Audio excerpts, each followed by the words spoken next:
雪が降ると大興奮の花ちゃん。ちょっと僕テンション低いんですけど、寒すぎてね、朝なんかもう起きても1時間くらい布団から出れませんからね。そんな中、花ちゃんは元気です。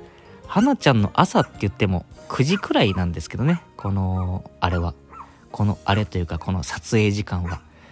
なのでそんなに早い時間ではないんですけども、元気ですね、やっぱり。あ、大変